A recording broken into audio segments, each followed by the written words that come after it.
ಹರೇ ನಮಃ.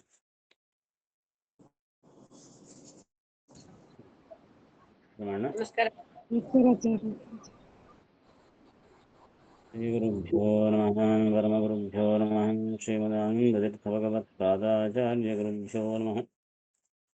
ಶ್ರೀಕಥಾಂತಸಾರ ಗುರುಗಳ ಕರುಣದಿಂದ ಆಪನಿತು ಪೇಳುವೆ ಪರಮ ಭಗವದ್ಭಕ್ತರಿದನಾದರದೆ ಕೇಳುವುದು. ಈಗ ಇವು 4 ಸಂಧಿಗಳು ಮಿಕ್ಕವ. ಇದು 20ರಿಂದ ಲೈನಾಗಿ 3 ಸಂಧಿಗಳವಾದ ಕಾರಣ ಹಾಗೆ ಕ್ರಮವಾಗಿ ಬರೋಣ. 20ನೇ ಸಂಧಿ ಆರೋಹಣ ತಾರತಮ್ಯ ಸಂಧಿ ಏನಿದೆ ಅಲ್ಲಿಂದೇ ಶುರು ಮಾಡೋಣ. ಅಲ್ಲಿಂದೇ ಲೈನಾಗಿ 3 ಹೇಳಿಲ್ಲ, ಆ 3 ಹೇಳಿಬಿಟ್ರೆ ಕೊನೆ ಸಂಧಿಗೆ ಹೋಗ್ಬೋದು. ಆರೋಹಣದ ತಾರತಮ್ಯ 20ನೇ ಸಂಧಿ.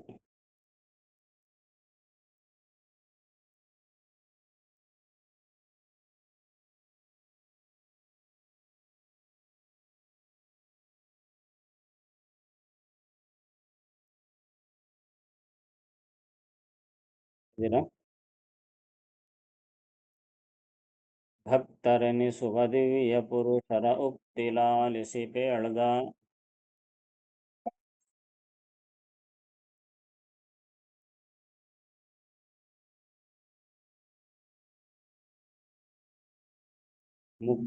ಮುಕ್ತ ಜೀವರ ತಾರತಮ್ಯವ ಮುನಿಪ ಶಾಂಡಿಲ್ಯ.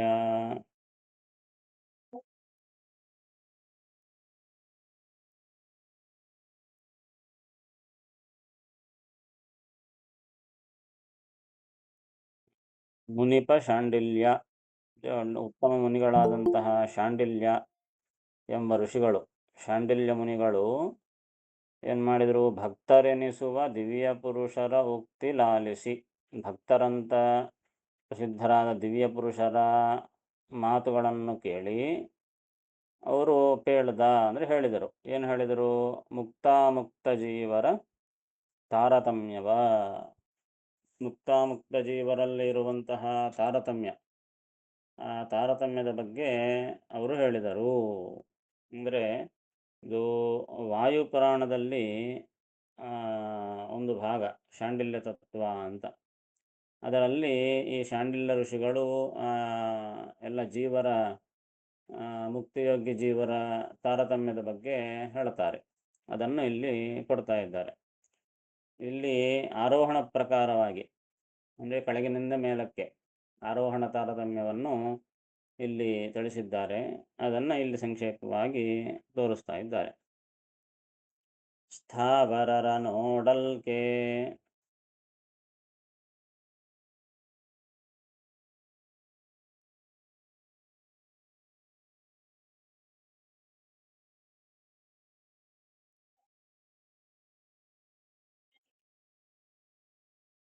ತೃಣ ಕ್ರಿಮಿ ಜೀವರುತ್ತಮ,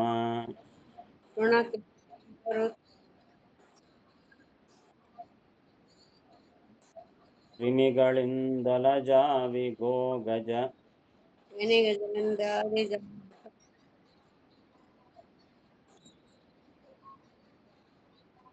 ವ್ಯಾಘ್ರ ಸಿಂಹಗಳಿಂದ ಶೂದ್ರಾದಿ,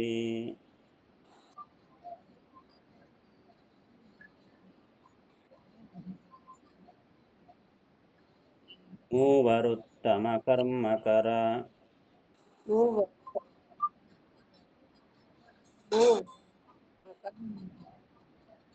ಭೂದೇವ ಉತ್ತಮ ಕರ್ಮಿ ನೋಡಲು,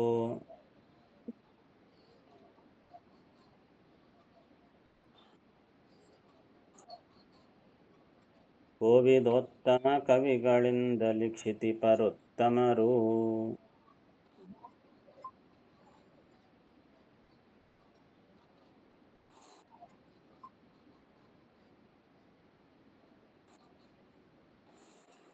ಈ ತಾರತಮ್ಯ ಎಲ್ಲಿಂದ ಪ್ರಾರಂಭವಾಗ್ತದೆ? ಹಿಂದೆ ನಾವು ತಾರತಮ್ಯದ ಲಿಸ್ಟ್ ಎಲ್ಲ ಬರ್ಕೊಂಡಿವಿ.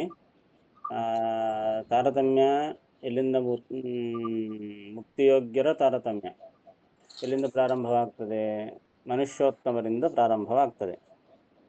ಆ ಮನುಷ್ಯೋತ್ತಮರಿಗಿಂತಲೂ ಇನ್ನೂ ಕಡಿಮೆಯಾಗಿರತಕ್ಕಂತಹ ಸ್ಥಾವರ ಜಂಗಮ ಪ್ರಾಣಿಗಳು ಇದ್ದಾರೆ. ಅಂದರೆ ಅವೆಲ್ಲ ಮನುಷ್ಯೋತ್ತಮಗಳಿಗೆ ಬರ್ತಾರೆ. ಆದರೆ ಈ ಮನುಷ್ಯರು ಎಂಬ ಶಬ್ದಕ್ಕಿಂತಲೂ ಅವರಲ್ಲಿ ಆಕಾರ ಬೇರೆ ಇರುತ್ತದಾದ ಕಾರಣ ಆ ಸ್ಥಾವರ ಜಂಗಮ ಪ್ರಾಣಿಗಳು, ತೃಣಜೀವಿಗಳು ಮೊದಲಾದಂತಹ ಜೀವಿಗಳು ಇನ್ನೂ ಕಡಿಮೆಯವರಿದ್ದಾರೆ. ಅಲ್ಲಿಂದಲೂ ಕೂಡ ಈ ಮುಕ್ತಿಯೋಗ್ಯರಿದ್ದಾರೆ. ಅಂದರೆ ಏನು? ಸ್ವರೂಪದಲ್ಲೇ ಗಿಡಗಳು, ಹುಲ್ಲು, ಕ್ರಿಮಿ, ಕೀಟ, ಪಶು, ಪಕ್ಷಿ ಇವೆಲ್ಲವೂ ಕೂಡ ಜೀವರ ಸ್ವರೂಪದಲ್ಲೇ ಆ ಜೀವ ಆಕಾರ ಇರುತ್ತದೆ. ಅವರಲ್ಲಿಯೂ ಕೂಡ ಮುಕ್ತಿಯೋಗ್ಯರಿದ್ದಾರೆ. ಅಂದರೆ ಸ್ವರೂಪದಲ್ಲೇ ಗಿಡವಾಗಿರ್ತಾರೆ ಮಾತವರು.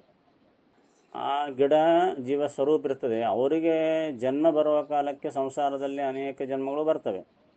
ಸ್ವರೂಪದಲ್ಲಿ ಆ ಜೀವರು ಗಿಡ ಆಕಾರದಲ್ಲಿ ಇರ್ತಾರೆ. ಅವರಿಗೆ ಬೇರೆ ಬೇರೆ ಜನ್ಮಗಳು ಬರ್ತವೆ. ಪಶು, ಪಕ್ಷ, ಮನುಷ್ಯ ಇತ್ಯಾದಿ ಅನೇಕ ಜನ್ಮಗಳು ಬರ್ತವೆ.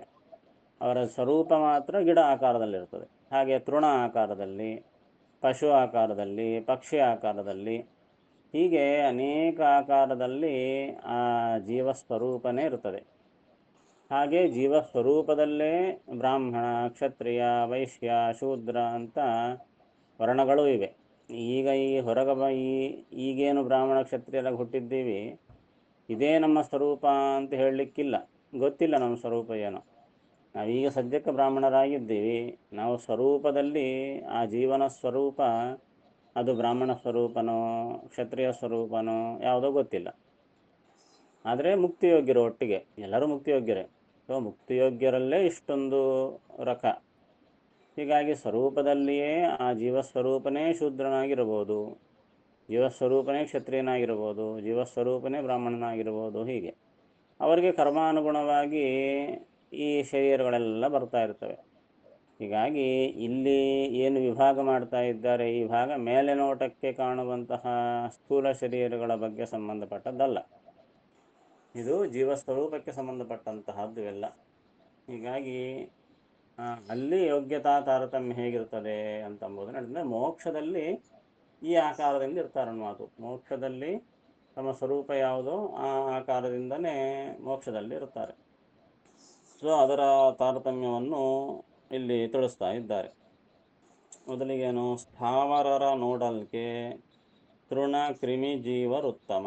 ಎಲ್ಲರಿಗಿಂತಲೂ ಕೆಳಗಿನವರು ಅಂದರೆ ಸ್ಥಾವರ ಪ್ರಾಣಿಗಳು ಅಂತ. ಸ್ಥಾವರ ಅಂತಂದರೆ ಕದಲಾಡದೇ ಇರತಕ್ಕಂಥವು ಅಂತ ಅರ್ಥ. ಗಿಡಗಳು, ಕಲ್ಲು, ಬಂಡೆ ಮೊದಲಾಗದಂತಹ ಆಕಾರದಲ್ಲಿ ಇರ್ತಾರೆ. ಅವರು ಸ್ಥಾವರ ಜೀವಿಗಳು ಅಂತ ಕರೀತಾರೆ ಅವರನ್ನು. ಈಗ ಎಲ್ಲರಿಗಿಂತಲೂ ಕಡಿಮೆ ಕೆಳಗಿರತಕ್ಕಂತಹ ತಾರತಮ್ಯದಲ್ಲಿ ಕೆಳಗಿರತಕ್ಕಂಥವರು ಇವರು ಸ್ಥಾವರ ಜೀವಿಗಳು ಅಂತ. ಈ ಸ್ಥಾವರ ಜೀವರಿಗಳು ಅಲ್ಲಿಂದ ಶುರು ಮಾಡಿಕೊಂಡ್ರೆ ಸ್ಥಾವರರ ನೋಡಲ್ಕೆ, ಆ ಸ್ಥಾವರರನ್ನು ನೋಡಿದಾಗ ಅಂದರೆ ಅವರನ್ನು ಕಂಪೇರ್ ಮಾಡಿದಾಗ ತೃಣ ಕ್ರಿಮಿ ಜೀವರು ಉತ್ತಮ. ಈ ಸ್ಥಾವರ ಜೀವಿಗಳಿಗಿಂತಲೂ ತೃಣ ಕ್ರಿಮಿ ಆಕಾರದಲ್ಲಿರತಕ್ಕಂತಹ ಜೀವರಿರ್ತಾರೆ, ಅವರು ಉತ್ತಮರು. ತೃಣ ಅಂತಂದರೆ ಹುಲ್ಲು, ಕ್ರಿಮಿ ಅಂದರೆ ಹುಳಗಳು, ಬ್ಯಾಕ್ಟೀರಿಯಾಸ್ ಇತ್ಯಾದಿಗಳು. ಸೊ ಜೀವರ ಸ್ವರೂಪದಲ್ಲೇ ಆ ಕ್ರಿಮಿ ರೂಪದಲ್ಲಿರುವಂತಹ ಅವರು, ತೃಣ ರೂಪದಲ್ಲಿರುವಂತಹ ಜೀವರು ಇರ್ತಾರೆ, ಅವರು ಉತ್ತಮರು. ಈ ಸ್ಥಾವರ ಜೀವರಿಗಿಂತಲೂ ತೃಣ ಕ್ರಿಮಿ ಜೀವರು ಉತ್ತಮ.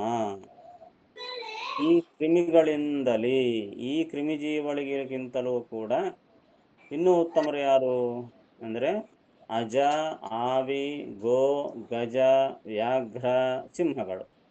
ಈ ಆಕಾರದಲ್ಲಿರತಕ್ಕಂತಹ ಜೀವರು ಉತ್ತಮರು. ಯಾರ್ಯಾರು? ಅಜ ಅಂತಂದರೆ ಮೇಕೆ, ಆವಿ ಅಂತಂದರೆ ಕುರಿ, ಆಮೇಲೆ ಗೋ ಅಂದರೆ ಆಕಳು, ಗಜ ಆನೆ, ವ್ಯಾಘ್ರ ಅಂದರೆ ಹುಲಿ, ಸಿಂಹ. ಈ ಆಕಾರದಿಂದಲೇ ಅಂದರೆ ಮೇಕೆ, ಕುರಿ, ಆಕಳು, ಆನೆ, ಹುಲಿ, ಸಿಂಹ ಈ ಆಕಾರದಲ್ಲಿರುವಂತಹ ಜೀವರು ಉತ್ತಮರು. ಆಮೇಲೆ ಅವರಿಗಿಂತಲೂ ಇನ್ನು ಉತ್ತಮರು ಯಾರು ಅಂದರೆ ಶೂದ್ರಾದಿ ಮೂವರುತ್ತಮ. ಶೂದ್ರ ಮೊದಲಾದಂತಹ 3 ಜನ ಅಂದರೆ ಶೂದ್ರ, ವೈಶ್ಯ, ಕ್ಷತ್ರಿಯ, ಈ 3 ಜನ ಶೂದ್ರಾದಿ ಮೂವರು. ಅಂದರೆ ಶೂದ್ರ, ವೈಶ್ಯ, ಕ್ಷತ್ರಿಯ, ಈ 3 ಜನ ಅವರು ಉತ್ತಮರು. ಅವರಿಗಿಂತಲೂ ಯಾರು ಉತ್ತಮರು ಅಂದರೆ ಕರ್ಮಕರ ಭೂದೇವ ಉತ್ತಮ. ಕರ್ಮಕರ ಭೂದೇವ, ಭೂದೇವ ಅಂತಂದರೆ ಬ್ರಾಹ್ಮಣ ಅಂತ ಅರ್ಥ. ಬ್ರಾಹ್ಮಣರಿಗೆ ಭೂದೇವರು ಅಂತ ಹೆಸರು. ಭೂದೇವರು ಅಂದರೆ ಭೂಮಿಯ ಮೇಲೆ ದೇವತೆಗಳಿದ್ದಂತೆ.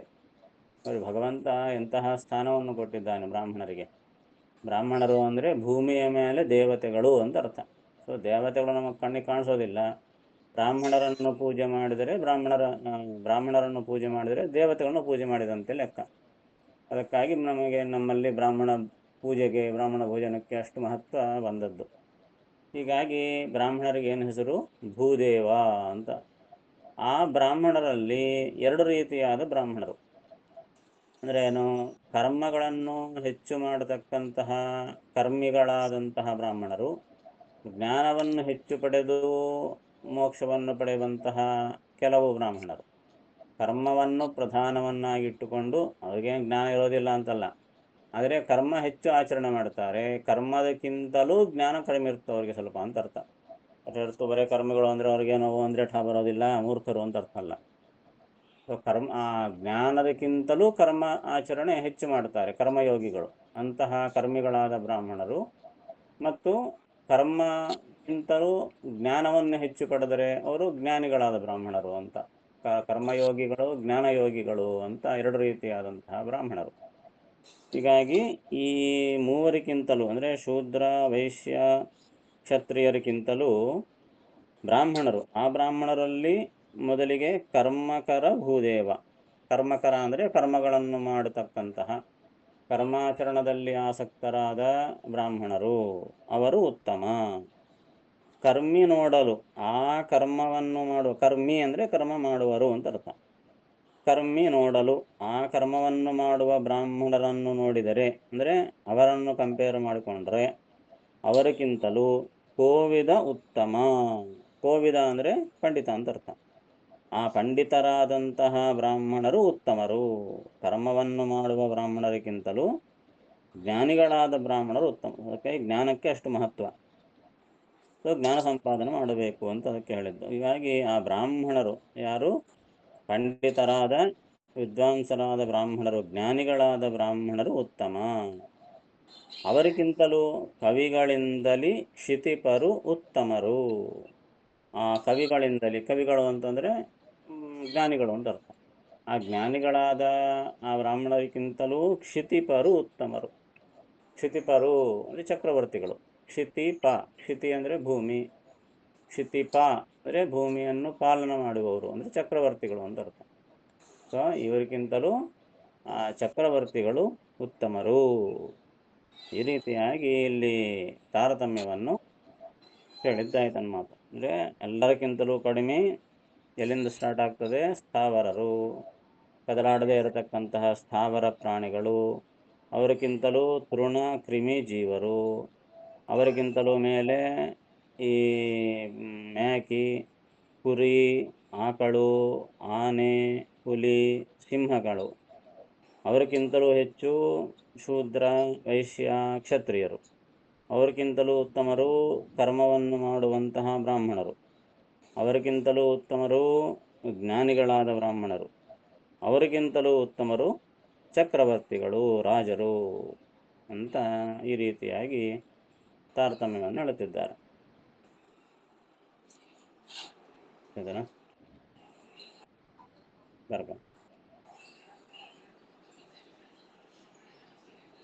ಮುಕ್ತಿಯೋಗ್ಯರಲ್ಲಿ ಅದ ಮೊದಲು ಸಂಧಿ ಸೂಚನ ಪದ್ಯಕ್ಕೆ ಮೊದಲು ಅರ್ಥ ಬರ್ಕೊಳ್ರಿ.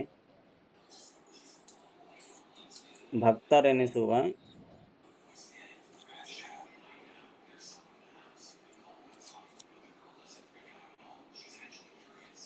ದಿವ್ಯ ಪುರುಷರ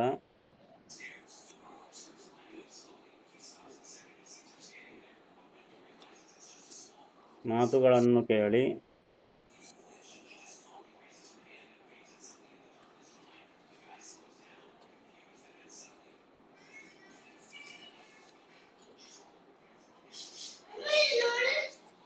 ಶಾಂಡಿಲ್ಯ ಮುನಿಗಳು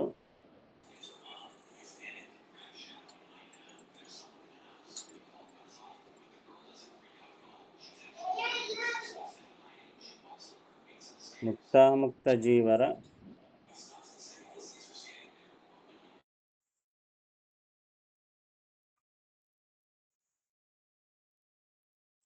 ತಾರತಮ್ಯವನ್ನು ಹೇಳಿದರು.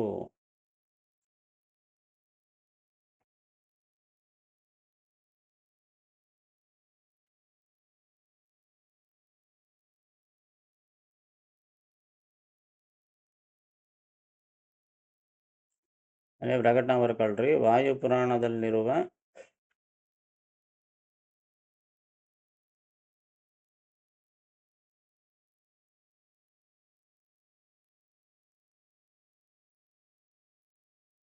ತಾರತಮ್ಯದ ಬಗ್ಗೆ ಇಲ್ಲಿ ತಿಳಿಸುತ್ತಿದ್ದಾರೆ. ವಾಯುಪುರಾಣದಲ್ಲಿರುವ ತಾರತಮ್ಯವನ್ನು ಇಲ್ಲಿ ತಿಳಿಸುತ್ತಿದ್ದಾರೆ.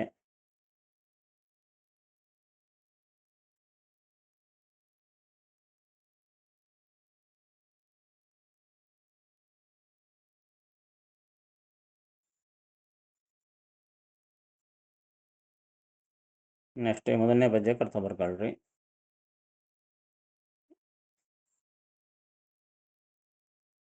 ಮುಕ್ತಿಯೋಗ್ಯರಲ್ಲಿ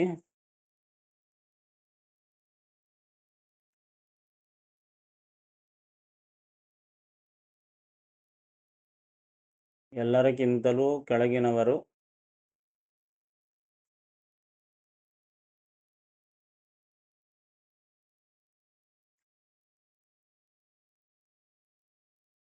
ಸ್ಥಾವರ ಜೀವಿಗಳು.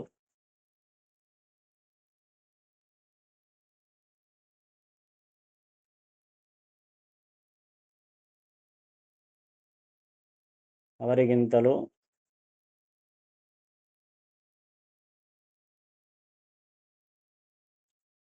ತೃಣ ಹಾಗೂ ಕ್ರಿಮಿ ಜೀವರು ಉತ್ತಮರು.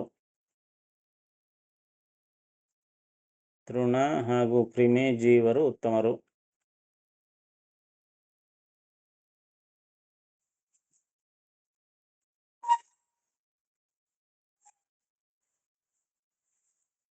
ಅವರಿಗಿಂತಲೂ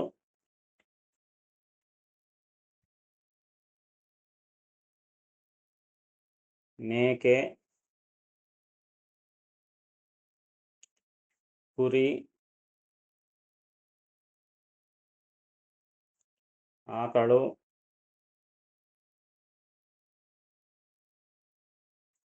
ಆನೆ,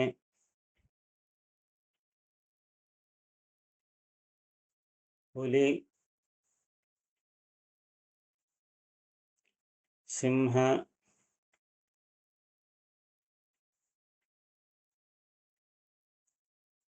ಮೊದಲಾದ ಜೀವರು ಉತ್ತಮರು.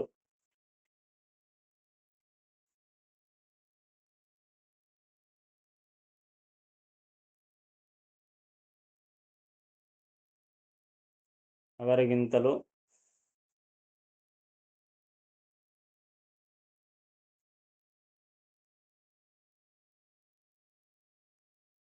ಶೂದ್ರ,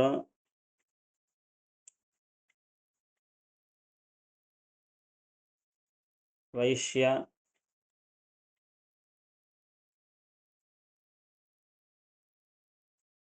ಮತ್ತು ಕ್ಷತ್ರಿಯರು ಎಂಬ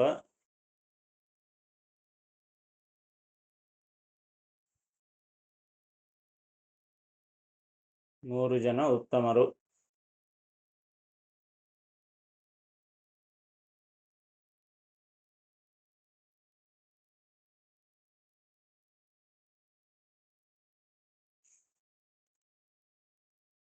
ಅವರಿಗಿಂತಲೂ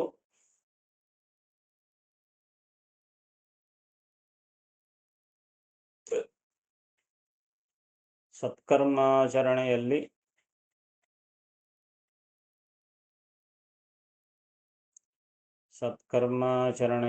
ಆಸಕ್ತರಾದ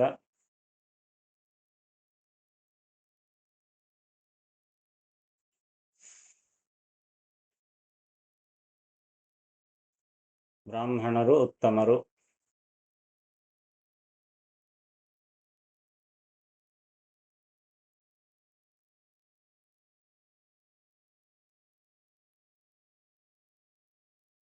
ಅವರಿಗಿಂತಲೂ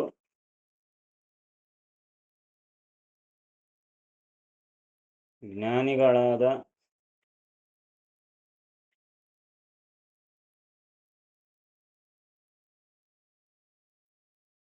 ಬ್ರಾಹ್ಮಣರು ಉತ್ತಮರು.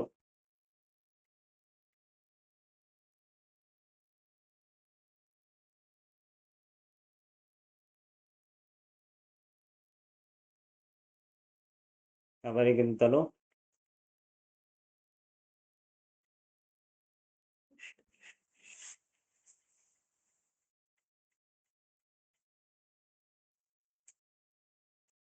ರಾಜರುಗಳು ಉತ್ತಮರು.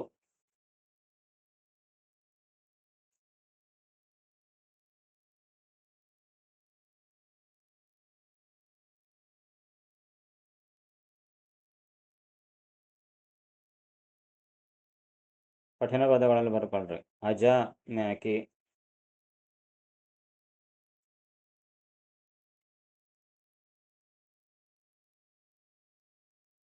ಆವಿ ಕುರಿ,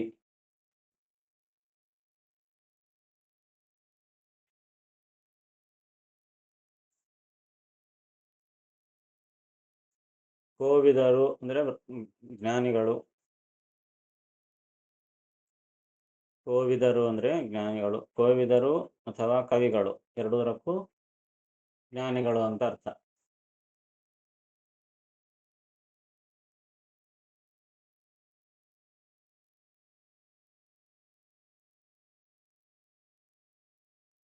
ಶ್ರುತಿಪರು ಅಂದ್ರೆ ರಾಜರು.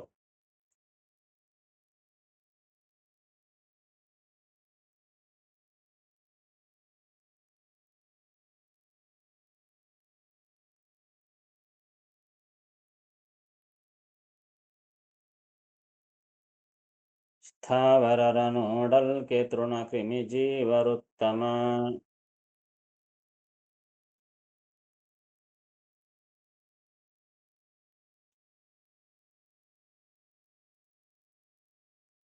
ಕ್ರಿಮಿಗಳಿಂದ ರಜಾವಿಗೋ ಗಜ ವ್ಯಾಘ್ರ ಸಿಂಹಗಳಿಂದ ಶೂದ್ರಾದಿ.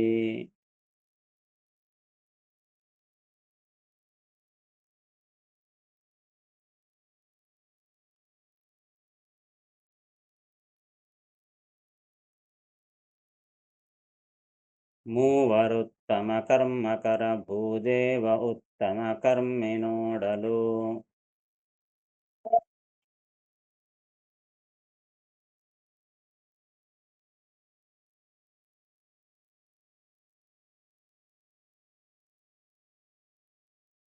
ಕೋವಿದೋತ್ತಮ ಕವಿಗಳಿಂದಲಿ ಕ್ಷಿತಿಪರುತ್ತಮರು.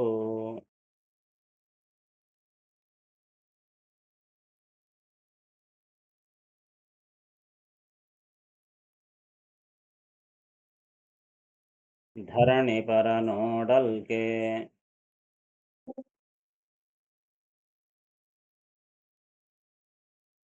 ನರಗಂಧರ್ವರುತ್ತಮ.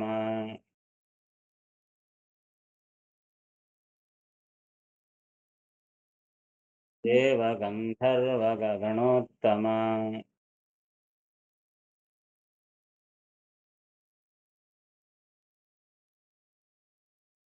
ಇವರಿಗಿಂತ ಶತೋನ ಶತಕೋಟಿ.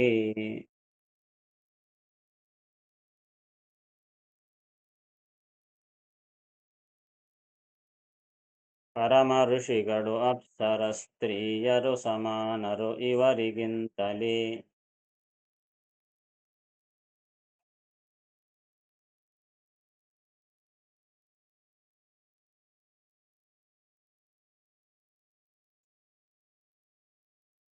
ಚಿರಪಿತೃಗಳುತ್ತಮರು ಚಿರನಾಮಕ ಪಿತೃಗಳಿಂದ.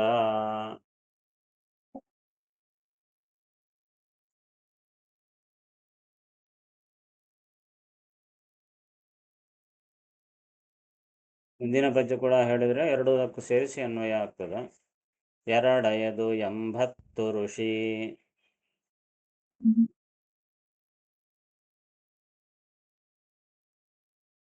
ತುಂಬುರು ಶತೋರ್ವಶಿ ಅಪ್ಸರ ಸ್ತ್ರೀಯರು.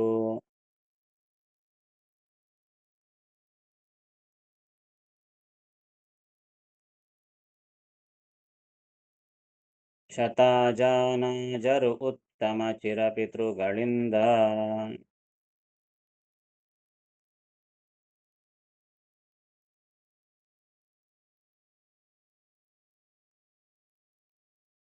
ವರರು ಉರ್ವಶಿಗಿಂತ ವೈಶ್ವಾನರನ ಸುತರೀರೆಂಟು ಸಾವಿರ.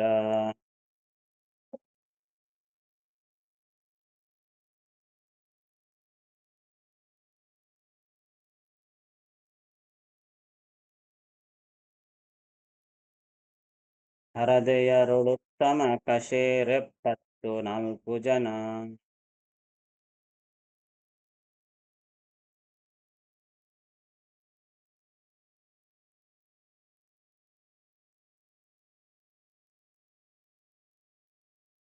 ರಾಜರ ತನಕ ಬಂದರು. ಈ ರಾಜರಾದ ಮೇಲಕ್ಕೆ ಧರಣಿಪರ ನೋಡಲ್ಕೆ.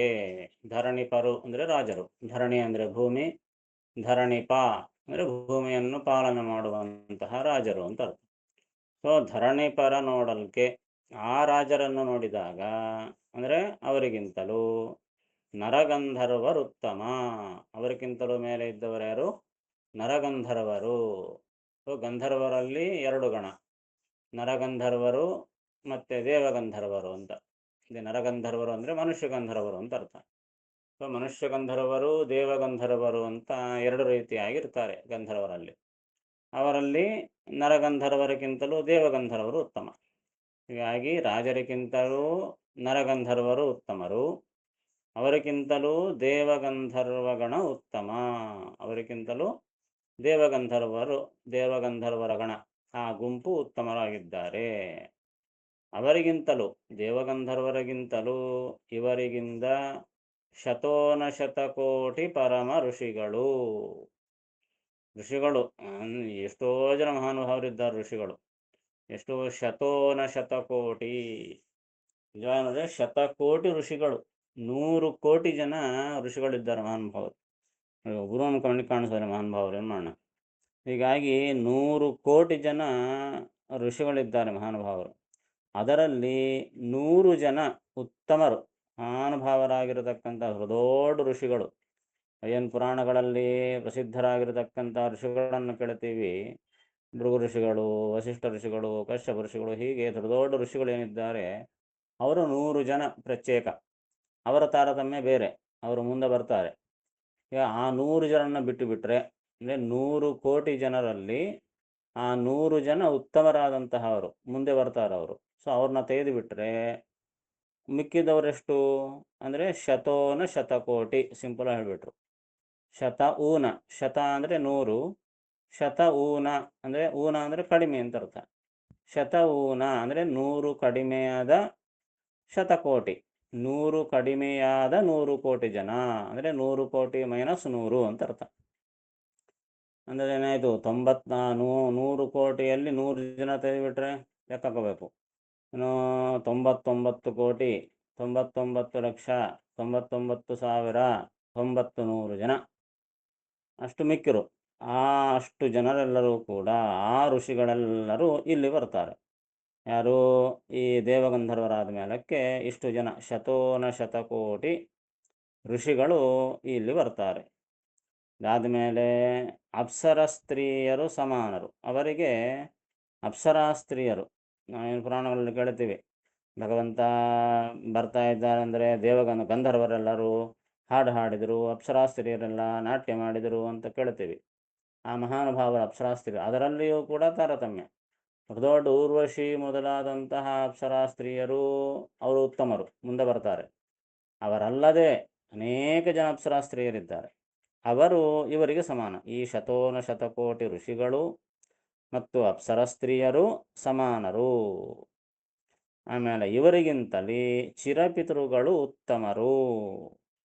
ಚಿರಪಿತೃಗಳು ಅಂತ ಪಿತೃದೇವತೆಗಳು ಅಂತ. ನಾವೇನ ಪಿತೃದೇವತೆಗಳು ಅಂತ ಕರಿತೀವಿ. ಶ್ರಾದ್ದವನ್ನು ಮಾಡಿದಾಗ ಪಿತೃದೇವತೆಗಳು ಬರ್ತಾರೆ, ನಮಸ್ಕಾರ ಮಾಡಬೇಕು ಅಂತಿರ್ತಾರೆ. ಪಿತೃದೇವತೆಗಳು ಅಂದರೆ ಸತ್ತೋಗಿರತಕ್ಕಂತಹ ಯಾರು ಬಂದು ಇಲ್ಲಿ ಕೂಡೋದಿಲ್ಲ. ಅವರು ಎಲ್ಲೆಲ್ಲೋ ಇರ್ತಾರೆ, ಯಾವುದೋ ಲೋಕದಲ್ಲಿ ಇರ್ತಾರೆ ಅಥವಾ ಇನ್ನೆಲ್ಲೋ ಹುಟ್ಟಿರ್ತಾರೆ. ಸೊ ಹೋದವರು ಇಲ್ಲಿ ಯಾರು ಬರೋದಿಲ್ಲ, ಬರೋ ಶಕ್ತಿ ಅವ್ರಿಗಿರೋದಿಲ್ಲ. ಆದರೆ ಪಿತೃದೇವತೆಗಳು ಅಂತ ಪ್ರತ್ಯೇಕವಾದಂತಹ ಗಣ ಇದೆ. ಅಲ್ಲಿಯೂ ಕೂಡ ಅನೇಕ ಜನರಿದ್ದಾರೆ. ಪಿತೃದೇವತೆಗಳಲ್ಲಿಯೂ ಕೂಡ ಅನೇಕ ಜನ. ಅದರಲ್ಲಿಯೂ ತಾರತಮ್ಯ. ಅದರಲ್ಲಿ ಪ್ರಧಾನವಾಗಿರತಕ್ಕಂತಹ 7 ಗಣಗಳು ಮೂರ್ತ ಪಿತೃಗಳು ಅಮೂರ್ತ ಪಿತೃಗಳು ಅಂತ ಪಿತೃಗಣ ಸಂಧಿಯಲ್ಲಿ ಇದರ ಬಗ್ಗೆ ಹೇಳಿದ್ದಾಯಿತು ಸ್ವಲ್ಪ. ಆ ಪ್ರಧಾನವಾದ 7 ಜನ ಗಣ ಪಿತೃದೇವತಾ ಗಣ ಅವರು ಮುಂದೆ ಬರ್ತಾರೆ. ಎಲ್ಲಿ 19ನೇ ಕಕ್ಷದಲ್ಲಿ ಅವರು ಬರ್ತಾರೆ. ಅವರಲ್ಲ. ಇನ್ನು ಮತ್ತೆ ವಸುರುದ್ರ ಆದಿತ್ಯರು ಅವರು ಗಣಗಳ ಕೆಳಗೆ ಬರ್ತಾರೆ. ಅವರು ಮುಂದೆ 18ನೇ ಕಕ್ಷದಲ್ಲಿ ಬರ್ತಾರೆ. ಅವರು ಅಲ್ಲ. ಅವರು ಅಲ್ಲದೆ ಇನ್ನೂ ಮಿಕ್ಕಿರತಕ್ಕಂತಹ ಅನೇಕ ಜನ ಚಿರಪಿತೃಗಳು, ಅವ್ರನ್ನ ಚಿರಪಿತೃಗಳು ಅಂತ ಕರೀತಾರೆ. ಸೊ ಆ ಚಿರಪಿತೃಗಳು ಇಲ್ಲಿ ಬರ್ತಾರೆ. ಈ ಋಷಿಗಳು ಅಪ್ಸರಾ ಸ್ತ್ರೀಯರು ಆದಮೇಲೆ ಅವರಿಗಿಂತಲೂ ಉತ್ತಮರು ಇವರು, ಈ ಚಿರಪಿತೃಗಳು. ಅಂದರೆ ಆ ಪ್ರಧಾನವಾದ ಪಿತೃಗಳು ಅಲ್ಲದೆ ಇನ್ನೂ ಮಿಕ್ಕಿರತಕ್ಕಂತಹ ಚಿರಪಿತೃಗಳು ಯಾರಿದ್ದಾರೆ ಅವರು ಇಲ್ಲಿ ಬರ್ತಾರೆ. ಮತ್ತು ಚಿರನಾಮಕ ಪಿತೃಗಳಿಂದ ಅಂದರೆ ಈ ಚಿರ ಪಿತೃಗಳಿಗಿಂತಲೂ ಇಲ್ಲಿಗೆ ಅರ್ಧ ಮುಗಿತು. ಇದರ ಕಂಟಿನ್ಯೂಯೇಷನ್ ನೆಕ್ಸ್ಟ್ ಪದ್ಯದಲ್ಲಿದೆ. ಈ ಚಿರಪಿತೃಗಳಿಗಿಂತ 280 ಋಷಿ. 25 ಅಂದರೆ 25ಗಳು ಸೇರಿದ್ರೆ 10. 280 10 + 80 ಅಂದರೆ 90 ಆದರು. 90 ಜನ ಋಷಿಗಳು. ನೋಡ್ರಿ, ಹಿಂದೆ 100 ಜನ ತೆಯ್ಬೇಕು ಅಂತ ಹೇಳಿದ್ರಲ್ಲ. 100 ಕೋಟಿ ಋಷಿಗಳಲ್ಲಿ 100 ಜನ ತೆಯ್ಬೇಕು ಅಂತಂದರು. ಆ 100 ಜನದಲ್ಲಿಯೂ ಇನ್ನು 90 ಜನ ಇಲ್ಲಿ ಬರ್ತಾರೆ. ಇನ್ನೂ 10 ಜನ ಇನ್ನೂ ಉತ್ತಮ ಋಷಿಗಳು ಮುಂದೆ ಬರ್ತಾರೆ ಇನ್ನು. ಹೀಗಾಗಿ ಆ 100ರಲ್ಲಿ 90 ಜನ ಋಷಿಗಳು. 280 ಋಷಿ. ಆಮೇಲೆ ತುಂಬುರು ಶತ ಊರ್ವಶಿಯ ಅಪ್ಸರಸ ಸ್ತ್ರೀಯರು. ತುಂಬುರು ಗಂಧರ್ವರಲ್ಲಿಯೂ ಕೂಡ ಹಿಂದೆ ದೇವಗಂಧರ್ವರು ಮನುಷ್ಯ ಗಂಧರ್ವರು ಬಂದರು. ಅವರಿಗಿಂತಲೂ ಉತ್ತಮರಾದ ಗಂಧರ್ವರು ತುಂಬುರು ಮೊದಲಾದಂಥ ಮಹಾನುಭಾವರು. ಅವರು ಗಂಧರ್ವರೇ, ಅದರಲ್ಲಿಯೂ ತಾರತಮ್ಯ. ತುಂಬುರು ಉತ್ತಮನಾಗಿರತಕ್ಕಂತಹ ಗಂಧರ್ವ. ಹೀಗಾಗಿ ಈ 90 ಋಷಿಗಳು ಮತ್ತು ತುಂಬುರು ಎಂಬ ಗಂಧರ್ವ ಮತ್ತು ಶತ ಊರ್ವಶಿ ಅಪ್ಸರ ಸ್ತ್ರೀಯರು 100 ಜನ, 100 ಜನ ಊರ್ವಶಿ ಮೊದಲಾಗಿರತಕ್ಕಂತಹ ಅಪ್ಸರಶಾಸ್ತ್ರೀಯರು. ಹಿಂದೆ ಅಪ್ಸರಸರು ಬಂದರು, ಅವರಿಗಿಂತಲೂ ಉತ್ತಮರಾದ ಅಪ್ಸರಶಾಸ್ತ್ರೀಯರು ಇವರು, ಊರ್ವಶಿ ಮೊದಲಾಗಿರ್ತಂಥವರು. ಅವರೆಲ್ಲ ವೇದ ಅಧಿಕಾರ ಇರತಕ್ಕಂತಹ ದೊಡ್ಡ ಮಹಾನುಭಾವರಾದ ಅಪ್ಸರಶಾಸ್ತ್ರೀಯರು ಇವರು. ಅಂತಹ ಊರ್ವಶಿ ಮೊದಲಾಗಿರತಕ್ಕಂತಹ 100 ಜನ ಅಪ್ಸರಶಾಸ್ತ್ರೀಯರು. ಆದಮೇಲೆ ಶತ ಆಜಾನಜರು, 100 ಜನ ಆಜಾನಜ ದೇವತೆಗಳು ಅಂತ. ದೇವತೆಗಳಲ್ಲಿ ಆಜಾನಜ ಕರ್ಮಜ ದೇವತೆಗಳು ಅಂತ 2 ರಕ. ಆಮೇಲೆ ತತ್ವಾಭಿಮಾನಿ ದೇವತೆಗಳು. ಸೊ ಆಜಾನಜ ದೇವತೆಗಳು, ಕರ್ಮಜ ದೇವತೆಗಳು ಮತ್ತು ತತ್ವಾಭಿಮಾನಿ ದೇವತೆಗಳು ಅಂತ 3 ರಕ. ಅಲ್ಲಿ ಎಲ್ಲರಿಗಿಂತಲೂ ಉತ್ತಮರು ತತ್ವಾಭಿಮಾನಿಗಳು, ಅವರಿಗಿಂತಲೂ ಕಡಿಮೆ ಈ ಕರ್ಮಜ ದೇವತೆಗಳು, ಅವ್ರಿಗಿಂತ ಕಡಿಮೆ ಆಜಾನಜ ದೇವತೆಗಳು. ಹೀಗಾಗಿ ಇಲ್ಲಿ ಆ ಆಜಾನಜ ದೇವತೆಗಳಲ್ಲಿಯೂ ತಾರತಮ್ಯ. ಅನೇಕ ಜನ ಆಜಾನಜ ದೇವತೆಗಳು, ಅದರಲ್ಲಿ 100 ಜನ ಆಜಾನಜ ದೇವತೆಗಳು ಇಲ್ಲಿ ಬರ್ತಾರೆ. ಹೀಗಾಗಿ 100 ಶತ ಆಜಾನಜರು, 100 ಜನ ಆಜಾನಜ ದೇವತೆಗಳು. ಇವರೆಲ್ಲರೂ ಕೂಡ ಉತ್ತಮ ಚಿರಪಿತೃಗಳಿಂದ, ಹಿಂದೆ ಹೇಳಿದಂತಹ ಆ ಚಿರಪಿತೃಗಳಿಗಿಂತಲೂ ಇವರೆಲ್ಲರೂ ಉತ್ತಮರು. ಯಾರು? 90 ಜನ ಋಷಿಗಳು, ತುಂಬುರು, 100 ಜನ ಊರ್ವಶಿ ಮೊದಲಾದ ಅಪ್ಸರಶಾಸ್ತ್ರೀಯರು ಮತ್ತು 100 ಜನ ಆಜಾನಜ ದೇವತೆಗಳು. ಇವರೆಲ್ಲರೂ ಕೂಡ ಆ ಚಿರಪಿತೃಗಳಿಗಿಂತಲೂ ಉತ್ತಮರಾದವರು. ಇದಾದ ಮೇಲೆ ವರರು ಊರ್ವಶಿಗಿಂತ, ಇನ್ನು ಈ ಊರ್ವಶಿಗಿಂತಲೂ ಕೂಡ ವರರು ಶ್ರೇಷ್ಠರು. ವರರು ಅಂದರೆ ಶ್ರೇಷ್ಠರು ಅಂತ ಅರ್ಥ. ಆ ಊರ್ವಶಿಗಿಂತಲೂ ಶ್ರೇಷ್ಠರಾದವರು ಯಾರು ಅಂದರೆ ವೈಶ್ವಾನರನ ಸುತರು 8,000 ಹರದೆಯರೊಳುತ್ತಮ ಕಶೇರ್ 74 ಜನ. ಈ ಊರ್ವಶಿಗಿಂತಲೂ ಉತ್ತಮ ಯಾರು ಅಂತಂದರೆ ವೈಶ್ವಾನರನ ಸುತರು. ವೈಶ್ವಾನರ ಅಂತಂದರೆ ಅಗ್ನಿ. ಅಗ್ನಿಗೆ ವೈಶ್ವಾನರ ಅಂತ ಹೆಸರು. ವೈಶ್ವಾನರರ ಸುತರು, ಆ ಅಗ್ನಿಯ ಪುತ್ರರು ಯಾರು? 8,000. 8,000 8 ಅಂದರೆ 28 ಅಂತ ಅರ್ಥ. 28 ಅಂದರೆ 16. 16,000. 16,000 ಹರದೆಯರು. ಹರದೆಯ ಅಂದರೆ ಪತ್ನಿಯರು. ಯಾರ ಪತ್ನಿಯರು? ಕೃಷ್ಣನ ಪತ್ನಿಯರು ಅಂತ ಅರ್ಥ. ಕೃಷ್ಣನ ಪತ್ನಿಯರು 16,108 ಜನರನ್ನು ಮದುವೆ ಮಾಡಿಕೊಂಡ ಕೃಷ್ಣ. ಅದರಲ್ಲಿ ಪ್ರಧಾನ ಅಷ್ಟಮಹಿಷಿಯರು ಅಂತ ಕರೀತಾರೆ. 16,108 ಜನರಲ್ಲಿ 8 ಜನ ಅಷ್ಟಮಹಿಷಿಯರು, ಪ್ರಧಾನ ಪತ್ನಿಯರು. ಆ 8 ಜನರಲ್ಲಿ ಇಬ್ಬರು ರುಕ್ಮಿಣಿ ಸತ್ಯಭಾಮ, ಅವರಿಬ್ಬರು ಸಾಕ್ಷಾತ್ತಾಗಿ ಲಕ್ಷ್ಮಿ, ಸಾಕ್ಷಾತ್ತಾಗಿ ಮಹಾಲಕ್ಷ್ಮಿ ಅವತಾರಣೆ ರುಕ್ಮಿಣಿಯ ಸತ್ಯಭಾಮ. ಇನ್ನು ಉಳುಕಿ 6 ಜನ, ಆ 6 ಜನರು ಷಣ್ಮಹಿಷಿಯರು. ಅವರ ತಾರತಮ್ಯ ಮುಂದೆ ಬರ್ತದೆ. 6ನೇ ಕಕ್ಷದಲ್ಲಿರತಕ್ಕಂಥ ಮಹಾನುಭಾವರು 6 ಜನ. ಆ 8 ಜನ ಹೋಗ್ಬಿಟ್ರೆ ಮುಕ್ಕಿದವರು 16,100 ಜನ. ಆ 16,100 ಜನ, ಅದರಲ್ಲಿಯೂ ಕೂಡ ಆ ಕೃಷ್ಣ ಪತ್ನಿ ಅವರೆಲ್ಲ ಯಾರು ಅಂದರೆ ಅಗ್ನಿಪುತ್ರರು, ಅಗ್ನಿಯ ಮಕ್ಕಳು. ತಪಸ್ಸು ಮಾಡಿ ಭಗವಂತನನ್ನು ಒಲಿಸಿಕೊಂಡು ಅವರು ವರವನ್ನು ಕೇಳ್ತಾರಂತ, ನಾವೆಲ್ಲರೂ ಕೂಡ ಕೃಷ್ಣರ ಪತ್ನಿಯರಾಗಬೇಕು ಅಂತ ಆ ಅಗ್ನಿಪುತ್ರರು ತಪಸ್ಸು ಮಾಡಿ ಈ 16,100 ಜನ ಕೃಷ್ಣ ಪತ್ನಿಯರಾಗ್ತಾರೆ. ಅವರು ಇಲ್ಲಿ ಈ ತಾರತಮ್ಯದಲ್ಲಿ ಇಲ್ಲಿ ಬರ್ತಾರೆ. ಇದರಲ್ಲಿಯೂ ಕೂಡ ಕಶೇರು, ಉತ್ತಮ ಕಶೇರು 74 ಜನ. ಈ 16,100 ಜನರಲ್ಲಿಯೂ ಕೂಡ ಕಶೇರು ಅಂತ ಒಬ್ಬಾಕಿ. ಆ ಕಶೇರು ಮೊದಲಾಗಿರತಕ್ಕಂತಹ 74 ಜನ ಅವರು ಉತ್ತಮರು ಅಂತ. ಈ ಕಶೇರು ಎಂಬಾಗಿಯ ತ್ವಷ್ಟ ಎಂಬಂತಹ ಏನು ದೇವತೆ ದ್ವಾದಶಾಹಿತ್ಯದಲ್ಲಿ ತ್ವಷ್ಟ ಅಂತ ಒಬ್ಬಾತ. ಆ ತ್ವಷ್ಟನ ಮಗನೇ ವೃತ್ರಾಸುರ. ಆ ವೃತ್ರಾಸುರ ಹೋಮ ಮಾಡಿ ಹುಟ್ಟಿಸ್ತಾನಲ್ಲ ತ್ವಷ್ಟ ಅಂತ, ಆ ತ್ವಷ್ಟನ ಮಗಳು ಕಶೇರು ಅಂತ. ಈ ಕಶೇರು ಮೊದಲಾಗಿರತಕ್ಕಂತಹ 74 ಜನ ಉತ್ತಮರು. ಈ 16,100 ಜನರಲ್ಲಿ ಕಶೇರು ಮೊದಲಾದ 74 ಜನ ಉತ್ತಮರು ಅಂತ ಈ ತಾರತಮ್ಯದ ಬಗ್ಗೆ ಹೇಳ್ತಾ ಇದ್ದಾರೆ. ಗೊತ್ತಾಯ್ತಲ್ಲ?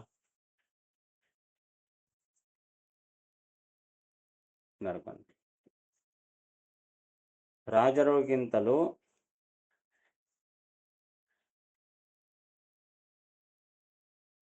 ಎರಡು ಪದ್ಯಕ್ಕೆ ಸೇರಿಸಿ ಬರ್ಕೊಂಡ್ಬಿಟ್ರೆ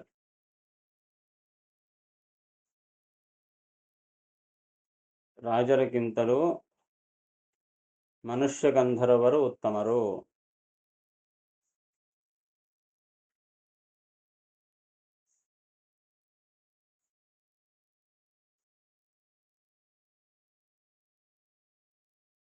ಅವರಿಗಿಂತಲೂ ದೇವಗಂಧರ್ವರು ಉತ್ತಮರು.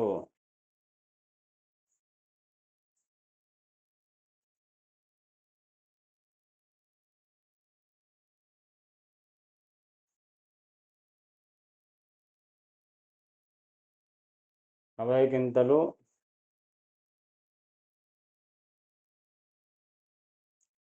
ನೂರು ಕಡಿಮೆಯಾದ 100 ಕೋಟಿ ಋಷಿಗಳು ಉತ್ತಮರು.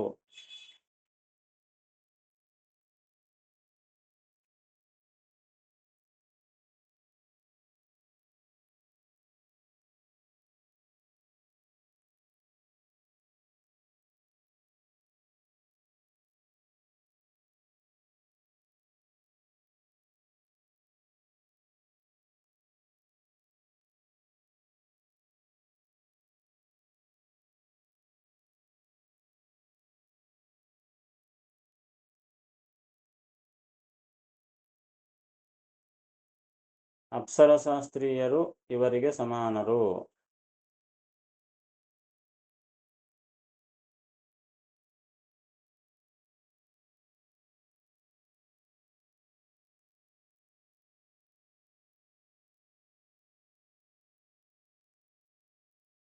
ಅವರಿಗಿಂತಲೂ ಚಿರಪಿತೃಗಳು ಉತ್ತಮರು.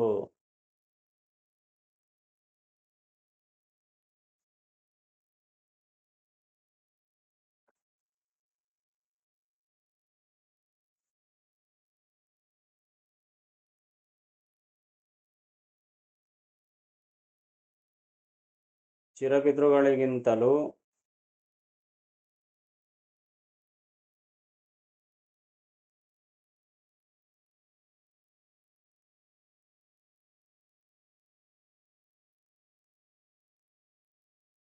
ತೊಂಬತ್ತು ಜನ ಋಷಿಗಳು 90 ಜನ ಋಷಿಗಳು, ತುಂಬುರು,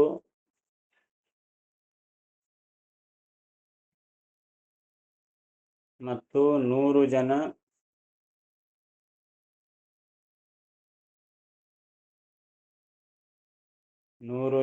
ಊರ್ವಶಿ ಮೊದಲಾದ ಅಪ್ಸರೆಯರು,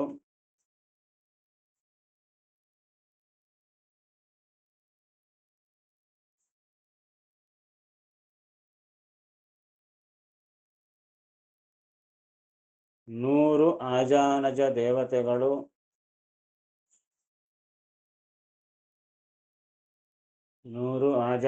ದೇವತೆಗಳು, ಉತ್ತಮರು.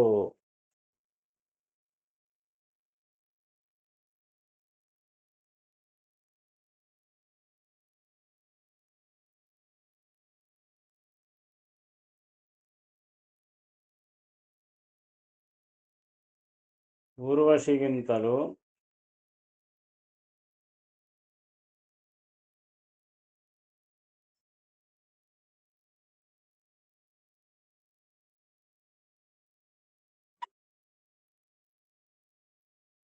ಅಗ್ನಿಪುತ್ರರಾದ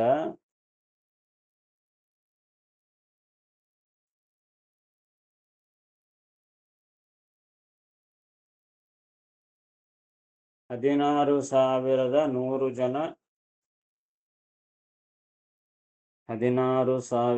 ನೂರು ಜನ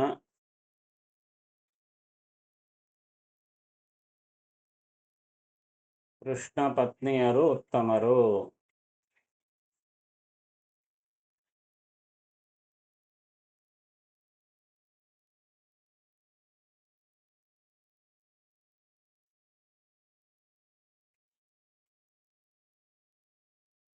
ಅವರೊಳಗೆ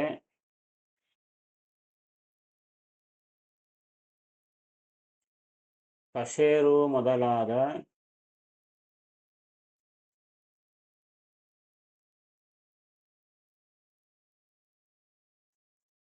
74 ಜನ ಉತ್ತಮರು.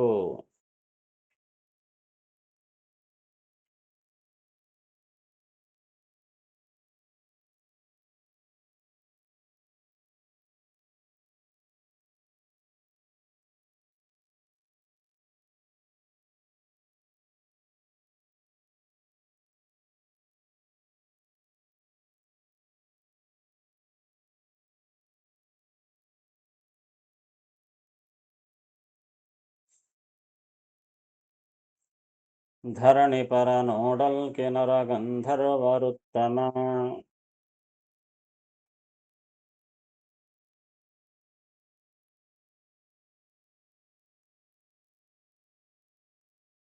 ದೇವಗಂಧರ್ವರ ಗಣೋತ್ತಮ ಇವರಿಗಿಂತ ಶತೋನ ಶತಕೋಟಿ.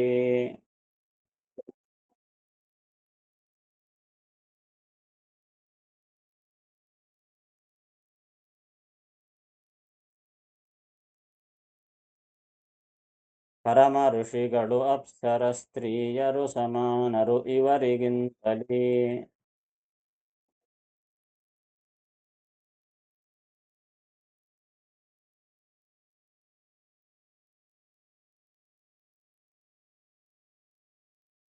ಚಿರಪಿತೃಗಳುತ್ತಮರು ಚಿರನಾಮಕ ಪಿತೃಗಳಿಂದ.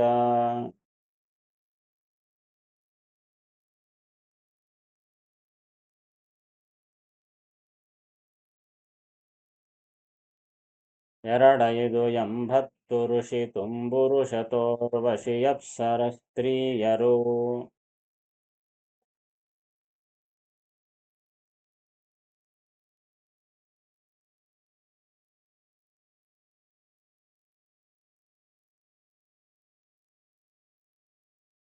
ಶತಾಜಾನಾಜರು ಉತ್ತಮ ಚಿರಪಿತೃಗಳಿಂದ.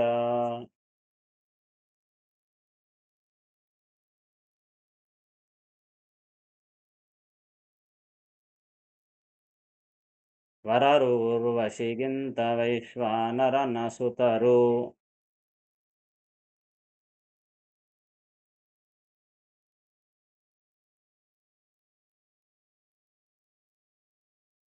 ಈರೆಂಟು ಸಾವಿರ ಹರದೆಯರೊಳುತ್ತಮ ಕಶೇರ್ 74 ಜನ.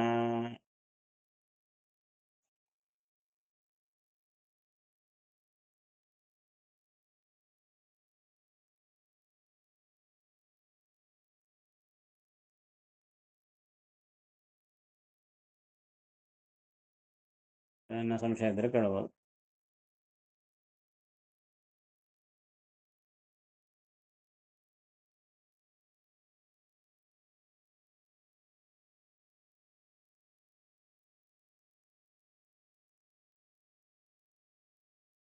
ಮತ್ತೆ ಶನಿವಾರ ಆಯ್ತು ಅಂತ ಉಂಟು.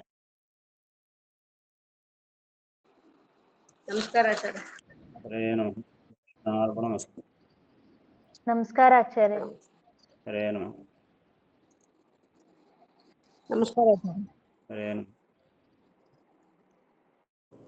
ನಮಸ್ಕಾರ ಆಚಾರ್ಯ.